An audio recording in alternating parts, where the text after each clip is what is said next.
Welcome into the Official Jets podcast. I'm Eric Allen here at One Jets Drive, joined by former Jets running back Bilal Powell. BP, how are you? I'm doing well. What's going on, Eric? Well, you know what? Let's start right there. What's going on? Next week, we're going to Indianapolis for the NFL Scouting Combine. So the NFL offseason really heads into another gear. So you were a fourth-round pick out of Louisville way back in 2011. What are your combine experiences? What were your? So my combine experience, I went in, I was injured. I had a hamstring injury, and by my agent, I was told to kind of shut it down. And during that time, I was a guy that I was late round, mid round type of guy, and I was just trying to get my draft grade up. So he was like, "Listen, don't let any of the scouts kind of push you into doing something that's gonna jeopardize you, getting hurt worse than what you are, and or affecting anything that you have going into the draft. We're sitting down." So the only thing that I did was the bench, but it was a good experience for me. It was draining, I would say that it was very draining, but a very good experience to see guys, from around the country. To come participate in something that they've been dreaming, about all their lives, and just compete and build relationships going on into our careers. So you did the bench. How many times with 225? For 225, I did 18. All right, nice. So I was like in the middle of the pack. I wasn't. I think Shane Vereen, who was one of the smallest backs at the time, had the highest number. I think he hit like 25, and I think everybody was shocked, but I was like in the middle of the pack with my repetition. So was that an all-time PR for you? I was expecting to get 20 plus, but when I got injured with the hamstring, it kind of set me back with my training because I was more focused on like just rehabbing and trying to get back healthy. So it kind of took away from everything else, like preparing for the draft, like my speed, my strength. I was just mainly trying to heal up. And, I was kind of upset that I was shooting for 20 plus, but, I was okay with 18. Obviously now 9 years and with the New York Jets, I was still pleased with 18 reps. What's it like when everybody's around and watching you? You were only able to participate in the bench, but just that moment where all eyes are on you and there's a lot of noise as far as just that performance. Honestly, it was very encouraging because everyone in the group, in the running back group, we had about 38 guys, 40 guys, and everyone was cheering for each other. So it gave you the extra, juice to, that extra energy to go out and just compete, man. The high level energy that not only the players were given, but the coaches were encouraging players. They do a good job of encouraging players, giving good instructions on what to do at the combine. So, going through that whole process, man, it was really no pressure on you as far as worrying about criticism or anything, but it was more so just going against yourself and just being the best that you could be in your results.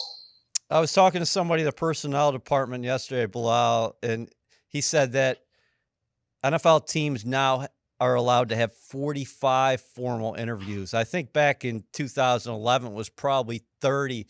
Were the Jets one of your formal interviews in Indianapolis, or was it an informal interview? The New York Jets actually interviewed me at the Senior Bowl. They interviewed me at the Combine, and they actually flew me in for an interview down in Florham Park. So they were one of the very few teams that interviewed me multiple times, and I kind of had this idea that they really liked me and I was going to be a New York Jet. At the time, I was hoping to be a New York Jet, especially with Rex Ryan being there and Mike Tannenbaum and Anthony Lynn. But it was definitely, like I said, man, it was draining.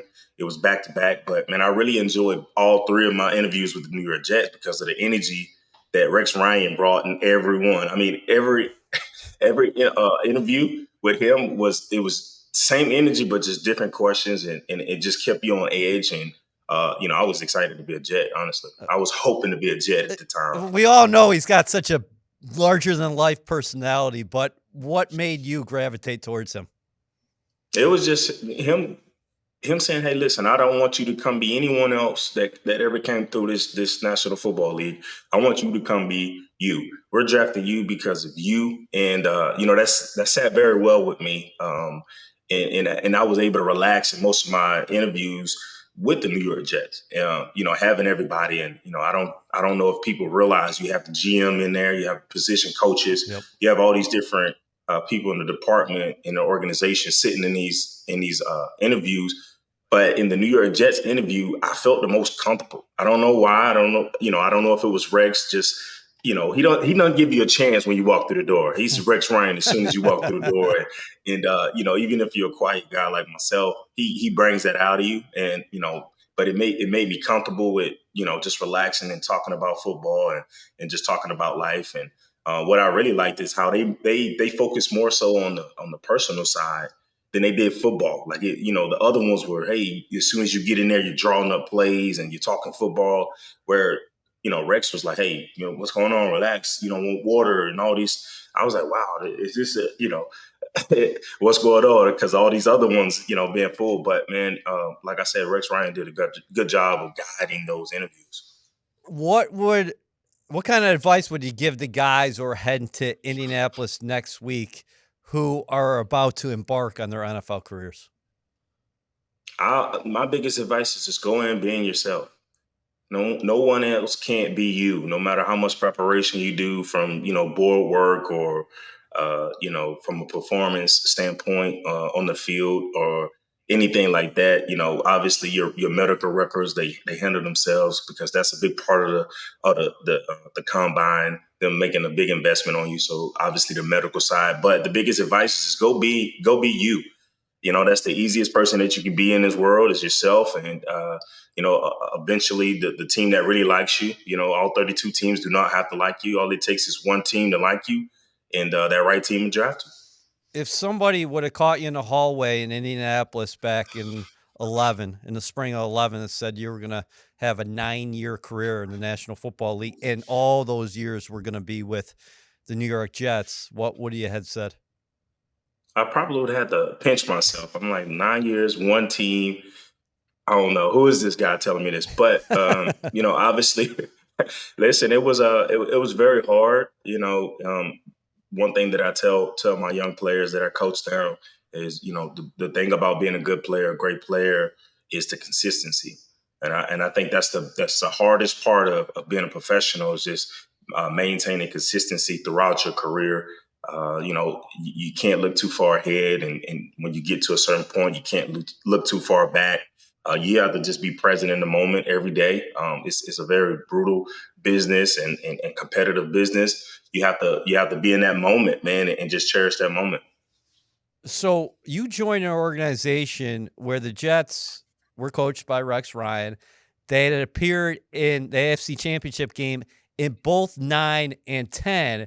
Were you thinking that, hey, listen, I'm not only going to a place that I wanted to go to, but this is a team that is going to be in the playoff mix every year? Absolutely. When I sat down in Rex's office in Florham Park, and he put on this highlight tape of play like a Jet, and he's highlighting all these players at the time that were on the roster. And I'm seeing AFC championships. I'm seeing Bart Scott's interview of can't wait, and I'm seeing Jericho Cartry, diving for a ball after a groin injury, and I'm like.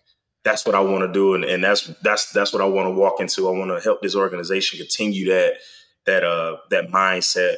And unfortunately, I never got to the playoffs, but at a certain point in time in my career, I knew that I wanted to stay a Jet no matter what. All right. So 2011, if social media platforms were to the height they are right now, how much more difficult would that have been for you as far as, hey, I'm a rookie. I was just drafted in the 4th round. I only play in 2 games. Honestly, I didn't even have social media at the time, Eric. Right. I was so focused that I was kind of like, listen, I got to get away from this. I was locked in every day. Just the pressure of not knowing the security of your job and a guy that didn't play. I didn't play but a couple games, and I was seeing guys get cut left and right. So my main focus was to not entertain anybody else outside of what I was handling in the business in the building. LaDainian Tomlinson, you latched on to him right away, didn't you? I did. He was definitely a guy that just naturally had that leadership about him. Didn't have to speak much. He was not a big talker. I think his actions uh, said more than his words. And when he spoke, he was a guy of very few words, but when he spoke, he said a lot. And a lot of guys listen. So the biggest thing that I admire about LT is the fact that he didn't haze me. I didn't have to go through any rookie hazing. So I vouched to myself that day that year that I would never do it to any rookie or give a rookie a hard time. He made me feel comfortable coming into the National Football League, and I got the privilege that a lot of guys didn't get. They didn't come into the business with a future Hall of Famer in front of them, showing them how this thing is supposed to work out and how it works out if you do certain things. And I take my hat off to LaDainian for that, being the leader that he's been, the consistency of not only what he was doing on the field but off the field as well. So you experienced a career breakthrough, and we're going to bounce around a little bit here on the pod. But 2015, when you guys are 10-5, heading to Buffalo, you had an incredible game against the Patriots at home, an overtime victory the week prior. Can you talk about your recollections of those final 2 weeks and also how much you actually think about 15? I think about it a lot, honestly. And the thing that I always mention is I think we were that team that if we got into the playoffs, no one wanted to play. I mean, we just had everything going in the right direction. We finally figured out our pieces on the offensive side of the ball. The defense was playing well. We had Eric Decker, Brandon Marshall on the outside, Chris Ivory, and myself in the backfield. I mean, we just was that team that you had to always be ready to play football. I think we were the team that you just couldn't narrow in on one or two guys. It was just explosive from all different angles. And, to watch us put on that 5 game run leading into, New England and beating them in the overtime. Unfortunately, I got injured in that game, high ankle sprain, couldn't play in Buffalo. Wanted to play in Buffalo, Eric. I actually asked I know you asked did. Todd to play. We talked I about that. wanted to play. Yeah, I wanted to play in the game because I knew, man, if we got in, I knew what we could have done because we were that team that was just late in the season that just became special. And some teams they get into the playoffs in November. Some teams November guys are getting put out of the playoffs, and just the energy that the fans were bringing later in the season, not just the home games, but away. I mean, fans were traveling, and obviously the love that you get around the city, it was unmatched at the time. Speaking of special, Bilal, what are your thoughts on Brees Hall and what he was able to accomplish in year 2 after coming off an ACL and what's ahead for him? I like Bruce. I like his game. He can do everything. I think he's a 3 down back, a true 3 down back, a guy you can line up outside, a guy you can hand him off. He can run inside, outside. He can block. He can catch the ball. But what's the most impressive thing with me is the fact that Brees can create so many yards after contact. And that's what you need at the National Football League because there's not going to be many times where he's just running through an open hole. And I think he's one of the most explosive running backs when you get him to the second level. We can see this guy go the distance at any time, especially at his size, 220, 225. That's a big back that can, get up to 20 miles an hour, especially coming off an ACL. Just to see what he did, not many backs are able to bounce back like that off an ACL. But to see what he did coming off of an ACL is very impressive, and I'm excited to see what he has moving forward in his career. What is his potential? Because you're talking about a guy who finished second in the AFC in terms of yards for yards from scrimmage, only behind Tyreek Hill.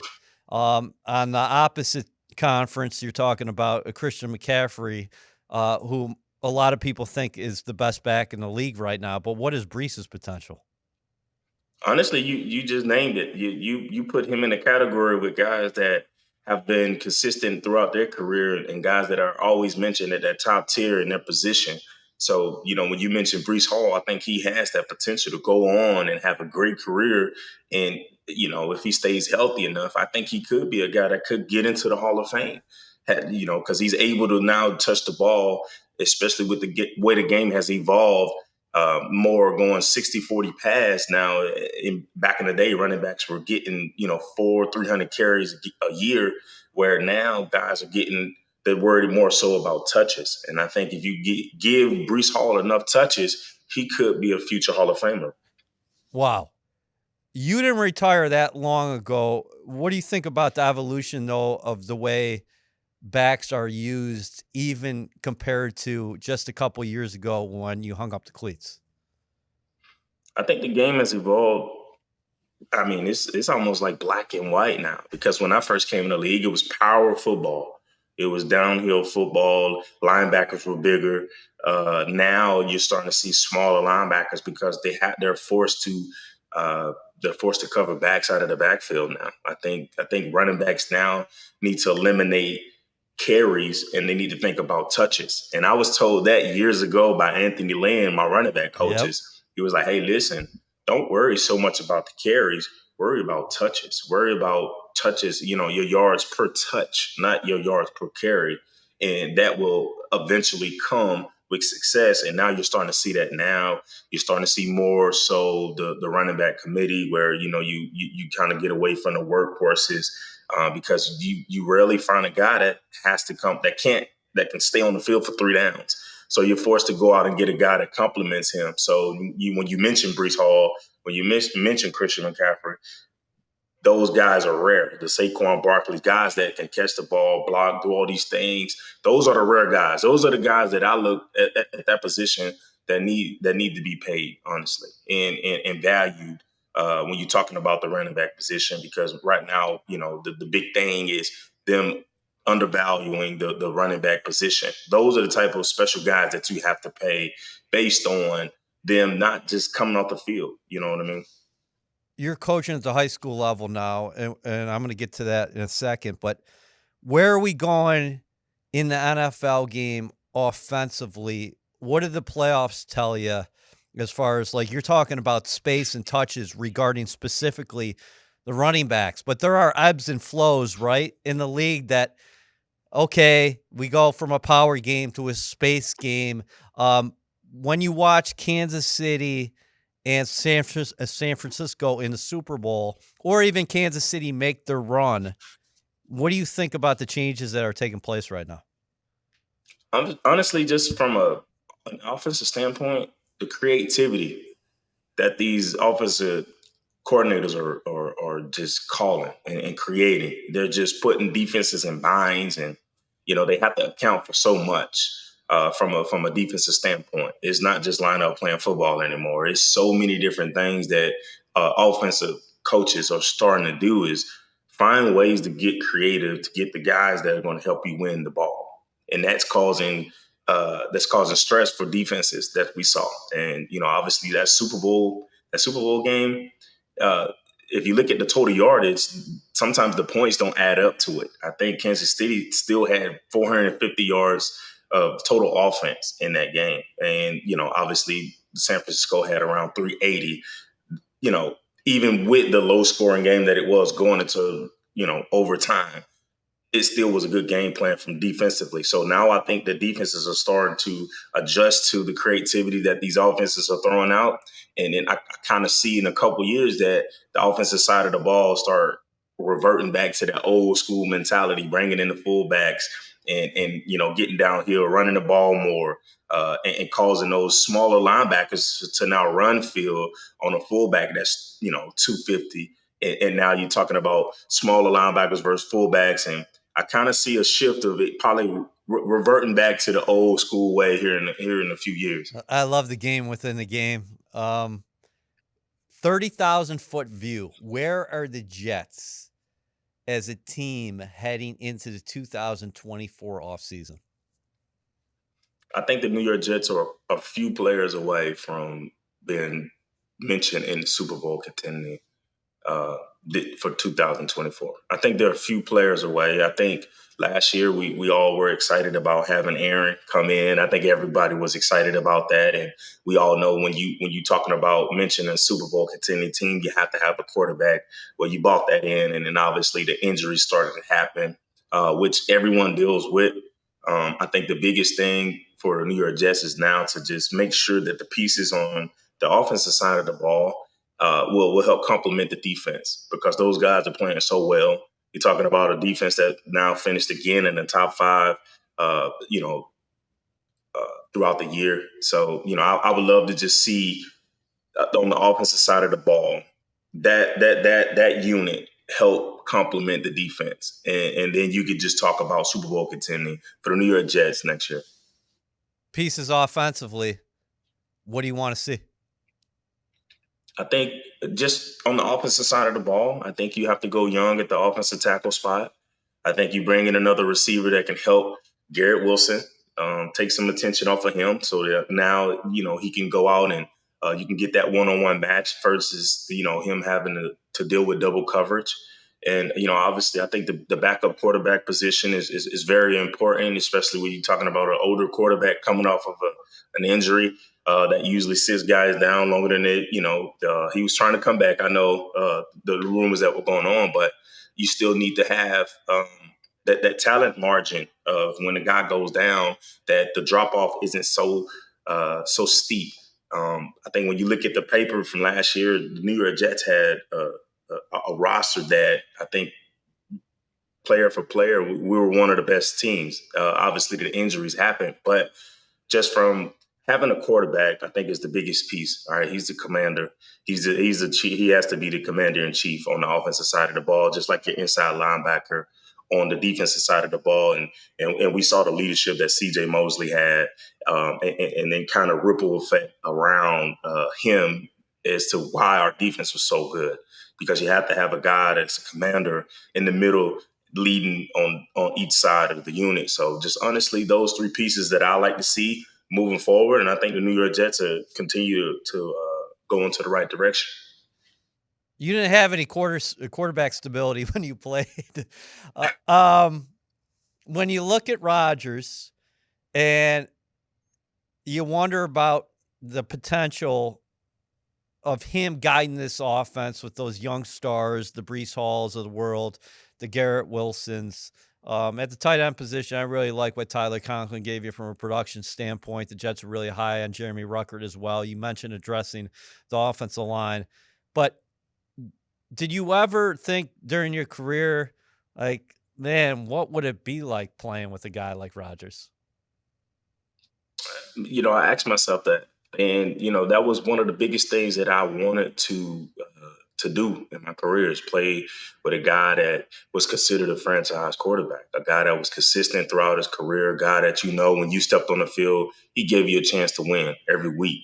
And obviously, I didn't have that. We had a bunch of moving pieces at that position, unfortunately, but. That's definitely something that I think that a lot of players take for granted is having a quarterback like that, that home name that is going to be secure every year, and you're not looking for the next guy uh, every year and trying to bring a guy in like that. And I think if we had a guy like that in New York, I think we would have won a lot more games than we did throughout my career. Everybody's driven by different things. You were intrinsically motivated. What do you think about Rodgers specifically next year? Because there's going to be a lot of people counting him out, bottom line, because he's 40. He's going to turn 41 in December. He's coming off an Achilles injury. And he's starting anew with the Jets. Yes, he was here last year, but he played 4 snaps before going down. Honestly, I think he lives for this type of, doubt and everyone counting him out. And, honestly, if he looks at it that way, then there's no pressure. And you talking about a quarterback like Aaron Rodgers with no pressure, him just going to play football, that could be scary for a lot of people going forward. I think when you talking about a healthy Aaron Rodgers moving forward with a good defense, that could get scary for the National Football League. And I think those people are trying to put that doubt on him because they are afraid that the New York Jets will be in a positive topic next year of winning, because everybody wants to label the New York Jets uh, in a negative bracket every time, every year. I dealt with it in my 9 years that I was there, and now being a fan, been coming up on 4 years, being retired, I'm still hearing the same old Jets. Whereas that Aaron Rodgers story, if he stays healthy, is scary. And now you're going to have to start mentioning the New York Jets on the winning side of the bracket. Why is that? Do you think that people label the Jets something, or maybe for a team that hasn't been in it since 10, as far as the postseason is concerned, like a lot of people are looking at the Jets and saying, hey, that's a team that I want to fail. Even though the team has not been in the postseason in 23, as a guy, I mean, since 2010, obviously just finished in the 2023 campaign. As a guy who's now living down south in Kentucky, why do you think the Jets always carry that target on them? I think because you seen the patterns that we had over the time. Even when we were in good position to pull out some games and climb into the playoffs, we found a way to lose, and that was a consistent pattern over my 9 year career, and still is a pattern that we're seeing. Last year, even with the injury of Aaron Rodgers, the New York Jets were still in position to run off games and sneak into the playoffs, and they found each week to lose, found a way to lose instead of finding a way to win. And I talked about that with uh, Patrick Mahomes Huh. when everybody was like, "Who do you have winning the Super Bowl?" I said, "Well, you can't go against a guy that's a winner." I know Cam Newton talked about Brock Purdy. Oh, he's a game manager, game changer. I said, "Well, Patrick Mahomes is a game. He's a winner at the end of the day, and he that's what you want, and that's the mentality that has to come through. And I think you have a few guys on that team that that have that mentality. Now you just have to continue to build the pieces around them. That those guys that come into those free agents that you get, those draft picks that you get when they walk through the door, that they're following those guys who are considered leaders and winners in the building and the organization. So getting back to Rodgers, how does he change the dynamic? Because I know a lot of people would debate about his postseason success, but he does have one ring, and he is a four-time NFL MVP. So when times get tight, I mean, isn't that a guy who can get you past that next hurdle, get you to the finish line? Yes, absolutely. And you're talking about a guy that's been consistent for the amount of years that he's been in the league, always being at that top tier. And like I said, the hardest thing that you can do in this league is be consistent. That what makes you good, great, a professional. The longevity of your career is all about consistency. And I think when you talk about Aaron Rodgers, when you mention Aaron Rodgers with in his position at an all time, you have to put him with some of the best quarterbacks to ever play this game.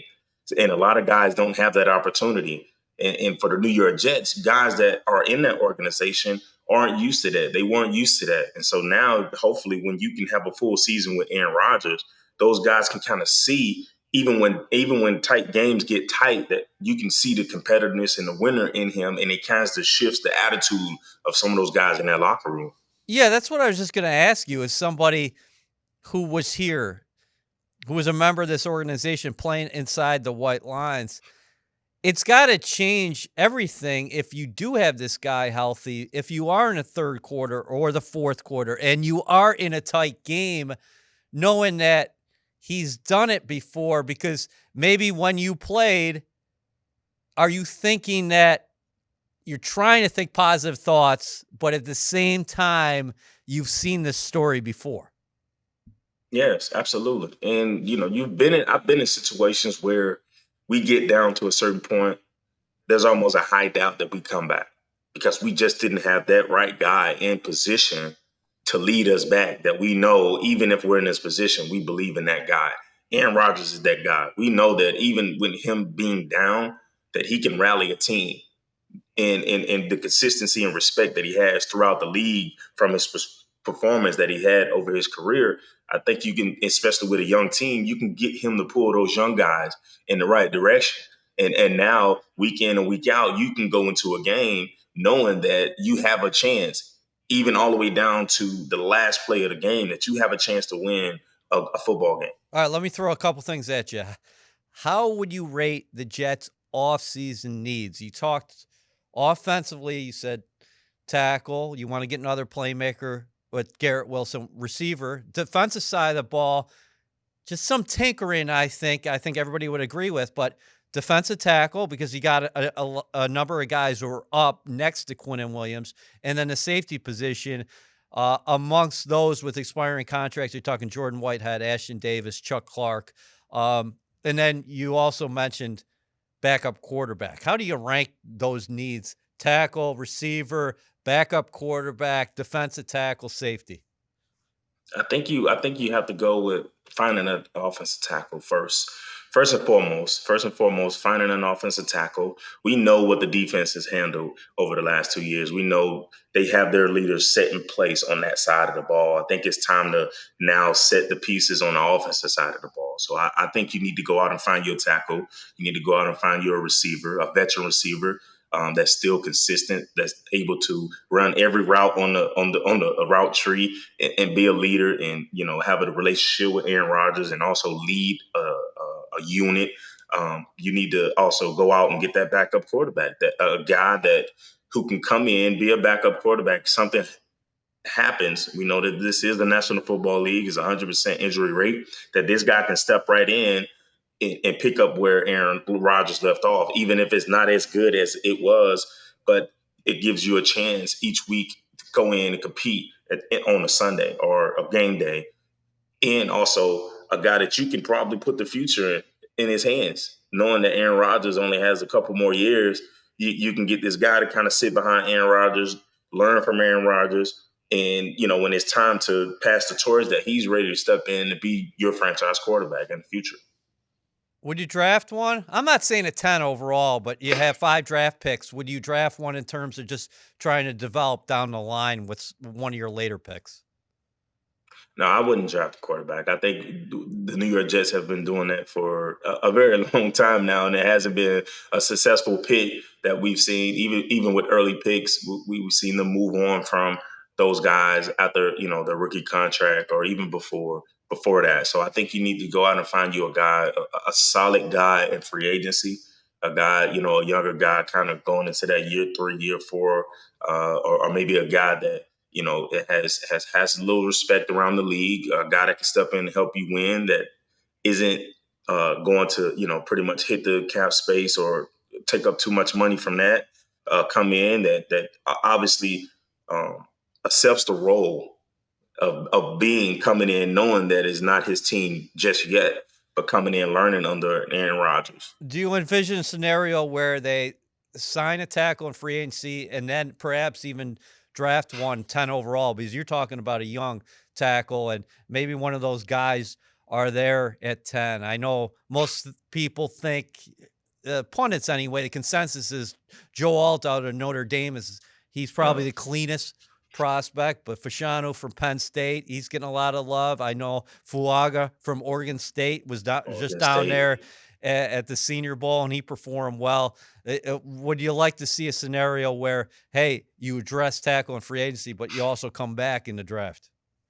Yeah, absolutely. I think you have to go get a guy that, obviously you want to have that solid veteran, and then you want to go get a young guy for the future. You absolutely do. I think when you look at the way the game, from the way I broke it down, the way I analyzed it from, just my perspective, that was the biggest struggle, was the tackle spot. Moving guys from the left side to the right side. So just the consistent piece of just finding a tackle. We know how important that is, especially with these premier rushers. And, we know Aaron Rodgers want to sit back and throw the ball. We need to protect him as much as possible. So you need to go out and get some solid guys that can protect those premier edge rushers each week. You envision a scenario where you're getting a receiver in free agency prior to the draft. I know a lot of people are looking at guys like T. Higgins, who me I don't think he's gonna be available because I think, you're talking about 60 million in cap space Cincinnati has. I can't envision a scenario where he's out there. I know a lot of people also have dream scenarios about Mike Evans, but there are a lot of receivers that are gonna be on the market, including Calvin Ridley, and the list goes on. Yeah, honestly, my pick would be Mike Evans, and the reason I like Mike Evans is because how consistent he's been with the number of quarterbacks throughout his career. Mm. He wasn't in a system where he was with one quarterback and then we see him go somewhere else and not be the same guy. Like he's been that same piece in Tampa, even with the moving pieces at quarterback. So I think you bring a guy in like Mike Evans to play with Aaron Rodgers and be able to complement uh, a young Garrett Wilson. Do you like the spot the Jets are in? Because, right now, people are gonna write them off, as opposed to last year where the Jets, and I just wrote about this, Bilal, that the Jets headed to Indy and the quarterback hunt was on. In fact, I think the Jets had just met with Derek Carr because he was already a street free agent before going to Indy. And then Aaron Rodgers was under contract with Green Bay, but that was the point where Green Bay had said, "Hey, we hadn't been in communication with him." There had been talk about Jimmy Garoppolo as well. Well, we know who's going to be the starting quarterback this year, but since the Jets finished 7-10 for a second consecutive season, I think we're sitting here in February and everybody's already written them off. I feel like they will be a little bit under the radar this year as opposed to last year where it was constant barrage of the media spotlight. Yeah, absolutely. I agree with you. I think, you're talking about a 40-year-old quarterback coming off an Achilles injury. That talk is, I think everybody last year was like, oh, there go the same old Jets again that we talked about earlier. And now that's rolling over into next season. I think now, like I told you, I think Aaron Rodgers likes that position. And that's scary because he's a competitor and he doesn't have this pressure anymore.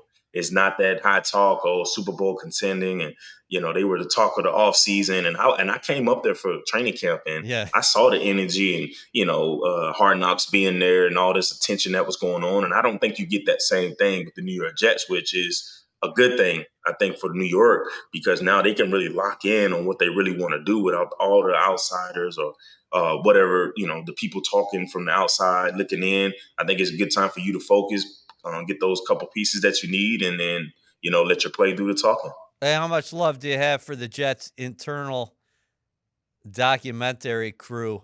Because one of their first long form documentaries was on 29, was on Bilal Powell, and look at where it's become, where it's taken off to over the years.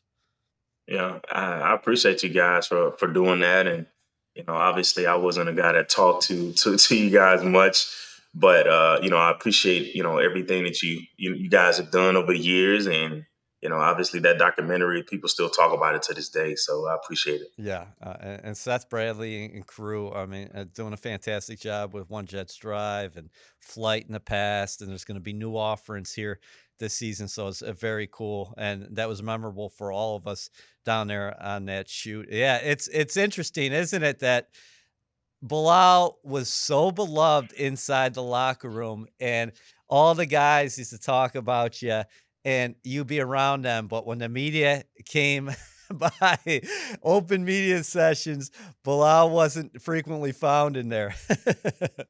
I know. And now I do it for a living. Now I'm talking to the cameras and I'm doing interviews and I had a chance to go out to Las Vegas and I was on Radio Row. So, it's almost like I came full circle. Everybody's like, man, I remember when you didn't even talk to the media. Now you do it for a living. And I said, well, hey, I guess it was just a hidden talent that I didn't tap into until I retired. Uh, Nothing you do surprises me. Legacy uniforms. Woody Johnson announced that Super Bowl Sunday night. What did you think about the white, and then how excited are you to see what the green and the black look like? I'm excited about it, man. It's just like I said, it's evolving, and I like what he's doing, and I like to see Woody, be involved with social media. he's come out his shell too over the years because I don't remember him being like that when I was there. But I like the uniforms. I actually like the white ones last year that you guys opened up with versus Buffalo, and I wish I would have played in those. I had a chance to play in the black ones before my last year of retiring, but I want to see what the black ones look like. Obviously, moving forward. All right, your family's keeping you busy. You got 3 kids, but you also have a new appointment here as far as professionally is concerned. Bilal Powell is going to be an offensive coordinator. Is that correct? Can you tell us the school and how that all came together? Well, I've been coaching now for about head coach at the youth level, fifth and sixth grade, with my son mainly, and we went to the championship a couple times. Actually, lost some tough ones, but I think it got to a point to where parents were coming up saying, "Hey, listen, you have these kids running all these concepts and schemes, and when are you going to take your talent to the next level?" And my wife was talking like she was tired of hearing about football, and I'm coaching her, and I'm coming up with these different things. My son, he's tired of me grabbing him, saying, "Hey, what do you think about this?" And they was like, "You need to take this somewhere else." And the opportunity came when an offensive coordinator stepped down at this high school here, Saint Xavier, which is a preparatory school, all boys school, tremendous school, one of the top schools academically in the nation. It's a blue ribbon school.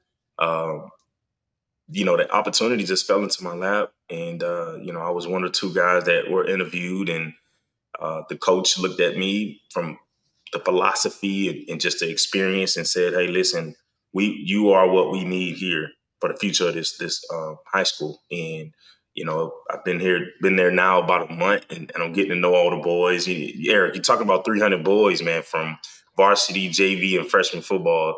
So I got to get to know all these guys' names and kind of know personalities and stuff, and put all the pieces together. But man, the kids have it's yes sir, no sir, it's respect, hard working. Some of the things that you deal with teenage boys you don't get from this school because these are a good group of kids, hard workers. They love football, multi sports. It's insane, So the opportunity was just a no brainer for me, and obviously my son he'll actually go into that school now.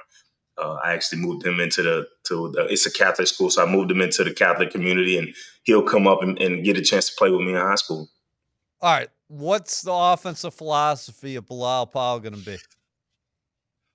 I want to spread out the defense. Actually, spread out the defense, and I want to give my playmakers the ball in space. I want to force the defense to defend the entire field. I want to try to attack leverage. When I talk about leverage, I want to try to find grass, and I want to try to create numbers. Whether if it's 2-on-1, 3-on-4, whatever it is. Is my philosophy is to find the mismatches. It's not mainly to go downhill at you.